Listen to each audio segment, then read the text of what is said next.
Hello বন্ধুরা, welcome to our channel Bong sports আড্ডা। নিয়ে চলে এলাম আরও একটা আপডেটেড ভিডিওটাই রয়েছে মোহামেডান স্পোর্টিং ক্লাবকে নিয়ে বেশ কিছু গুরুত্বপূর্ণ আপডেট।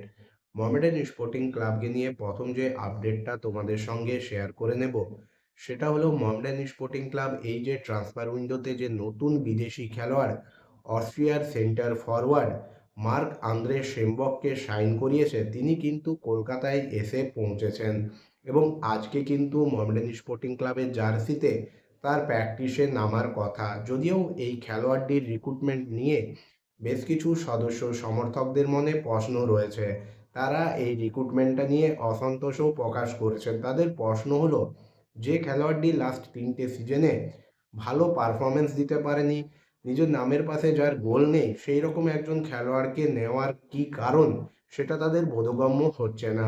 এই যে প্রশ্ন, এটা কিন্তু একেবারে যথাযথ প্রশ্ন। তবে এ বিষয়ে একটা কথা মাথায় রাখতেই হবে, খেলোয়াড়টি কিন্তু তার ক্লাব কেরিয়ারে বড় বড় দলে এবং বড় বড় লিগে খেলেছেন, যথেষ্ট অভিজ্ঞ একজন খেলোয়াড়।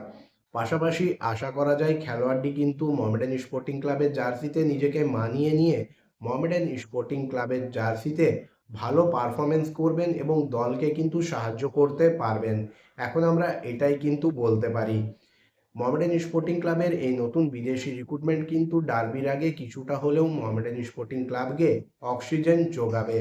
তবে এই যে মোহামেডান স্পোর্টিং ক্লাবের নতুন বিদেশি এলেন, তার আসার দিনেই কিন্তু মোহামেডান স্পোর্টিং ক্লাবের জন্য একটা বড়সড় ধাক্কা উঠে এলো কোচ চেরনিসবের পদত্যাগের খবরে। হ্যাঁ, কোচ চেরনিসব, এই যে রাশিয়ান কোচ, তিনি কিন্তু সোশ্যাল মিডিয়া মারফত জানিয়ে দিয়েছেন তিনি মোহামেডান স্পোর্টিং ক্লাবের সঙ্গে সম্পর্ক ছিন্ন করছেন।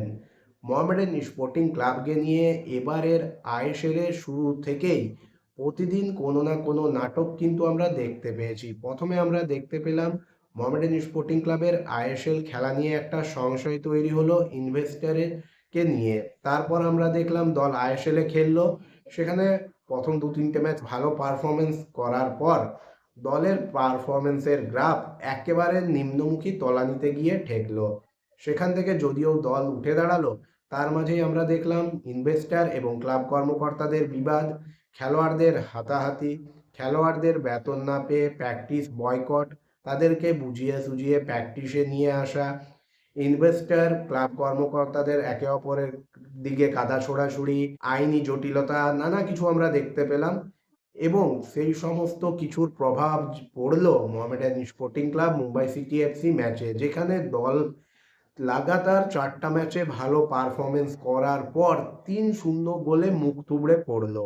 মুম্বাই সিটি এফসি ম্যাচে মোহামেডান স্পোর্টিং ক্লাব লাস্ট 4টে ম্যাচের ছিটে ফোটাও পারফরমেন্স দেখাতে পারেনি। পরপর প্র্যাকটিস বয়কট, দলের খেলোয়াড়দের মধ্যে একগ্রতার অভাব কিন্তু সেদিন স্পষ্ট হয়ে উঠেছিল। এবার কিন্তু আরও বড় সড়ো ধাক্কা খেলো মোহামেডান স্পোর্টিং ক্লাব। এরপর রয়েছে ডার্বি ম্যাচ, তার আগেই কিন্তু কোচ ছাড়া হলো মোহামেডান স্পোর্টিং ক্লাব। যদিও এই বিষয়টাকে আমল দিতে নারাজ মোহামেডান স্পোর্টিং ক্লাব কর্মকর্তারা, তাদের মতে তাদের কাছে প্রো লাইসেন্সধারী কোচ রয়েছেন, হ্যাঁ মেরাজউদ্দিন রয়েছেন। তবে চার্নিসবের পদত্যাগ যে মোহামেডান স্পোর্টিং ক্লাবকে যথেষ্ট বেকায়দায় ফেলবে সে বিষয়ে কোনো সন্দেহ নেই, যতই তারা মুখে বড়াই করুক। তাদের মুখের বড়াই কিন্তু একমাত্র রাস্তা। এর আগে তারা যদি নিজেদের মধ্যে এই যে মাঠের বাইরে এত রকম সমস্যা, সেগুলোকে যদি মিটিয়ে ফেলতে পারতেন, শক্ত হাতে ট্যাকেল করতে পারতেন, তাহলে মোহামেডান স্পোর্টিং ক্লাবকে এইরকম অপদস্থ হতে হতো না। প্রতিনিয়ত মোহামেডান স্পোর্টিং ক্লাব খবরের কাগজে সোশ্যাল মিডিয়ায় কিন্তু হাসির খোরাক হচ্ছে।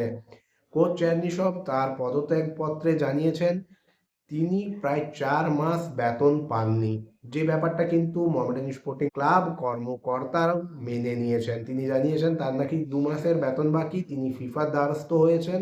এ বিষয়ে ইনভেস্টরদের যা করণীয় তাদের করার, ক্লাব কর্মকর্তাদের কোনো দায়বদ্ধতা নেই, কারণ তারাই তাকে রিক্রুট করেছিলেন, ইনভেস্টররা। এবং ইনভেস্টররা ফিফাকে জবাব দেননি, তাই হয়তো একটা লেটারও মোহামেডান স্পোর্টিং ক্লাবে আসবে, যা কিন্তু মোহামেডান স্পোর্টিং ক্লাবের সমস্যা কমাবে না, আরো বাড়াবে। হয়তো ফিফার ব্যানও খেতে হতে পারে এবার মোহামেডান স্পোর্টিং ক্লাবকে। মানে প্রতিনিয়ত নিত্য নতুন নাটক মোহামেডান স্পোর্টিং ক্লাবকে নিয়ে চলছে। সেটা তোমরা দেখতেই পাচ্ছ। মানে যতটা না দলটার খেলা নিয়ে আলোচনা হচ্ছে, তার থেকে বেশি আলোচনা দলের খেলার বাইরের ঘটনাগুলোকে নিয়ে। এবং এই ঘটনাগুলোকে এই ঘটনাগুলোকে জাগিয়ে রেখেছে ক্লাব কর্মকর্তা এবং ইনভেস্টররা। তারা যদি চাইতেন অনেক আগেই এই সমস্ত ব্যাপারগুলোকে মিটিয়ে ফেলা যেত। আমার তো এখন সন্দেহ হয় যে তারা কি আদৌ মোহামেডান স্পোর্টিং ক্লাবটার ভালো চান, নাকি অন্য কিছু চান।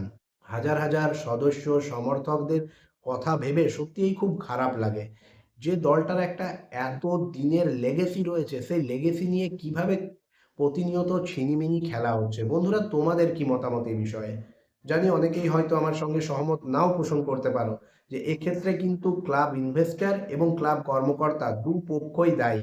দুপক্ষের ইগো এবং দুপক্ষের আন্ডারস্ট্যান্ডিং না থাকাতেই ক্লাবকে আজ এইরকমভাবে সাফার করতে হচ্ছে। বন্ধুরা, তোমাদের আরও একটা বিষয় আমি জানতে চাইবো, যে এই যে কোচের পদত্যাগ, এটা কতটা প্রভাব ফেলবে মোহামেডান স্পোর্টিং ক্লাবের পরবর্তী ম্যাচগুলোতে? এ বিষয়ে তোমরা কি ভাবছো? অবশ্যই তোমরা জানাবে। আজকের এই ভিডিওটা আর বাড়াচ্ছি না, ভিডিওটা এই পর্যন্তই। ভিডিওটা ভালো লাগলে অবশ্যই লাইক, কমেন্ট এবং শেয়ার করে দিও। চ্যানেলটাকে সাবস্ক্রাইব করে নিয়ে নোটিফিকেশন বেল অন করে নিও, এই রকমই আপডেটেড ভিডিও সবার আগে পাওয়ার জন্য। দেখা হবে পরের ভিডিওতে।